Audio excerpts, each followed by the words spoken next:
महाराष्ट्रात एक असा नेता आहे ज्याने राजकारणाच्या इतिहासात असा काही विक्रम केलाय जो मोडणं जवळपास अशक्य आहे. गंमत अशी की राज्यात सत्ता कोणत्याही पक्षाची असो, युती असो वा आघाडी, उपमुख्यमंत्रीपदाची माळ यांच्याच गळ्यात पडते. एकदा नाही, दोनदा नाही, तर तब्बल 6 वेळा त्यांनी उपमुख्यमंत्रीपदाची शपथ घेतली आहे. एकीकडे जिथं दिग्गज नेत्यांना साधी आमदारकी वाचवणं कठीण होतं, तिथं हा नेता सत्तेच्या प्रत्येक समीकरणात फिट बसतो. पण एक प्रश्न अजूनही अनेकांच्या मनात आहे. हे शक्य कसं?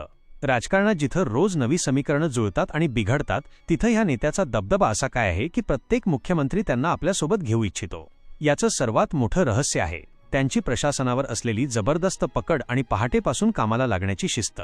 विरोधी पक्षाचे असोत की स्वपक्षाचे, त्यांच्या कामाच्या पद्धतीचा आणि शब्दाचा पक्का असण्याचा आदर प्रत्येकजण करतो. मतदारांमध्ये त्यांचा असा विश्वास आहे की लाट कोणाचीही असो, त्यांच्या मतदारसंघातून तेच निवडून येणार हे नक्की असतं. पण असा हा नेता कोण ज्याने उपमुख्यमंत्री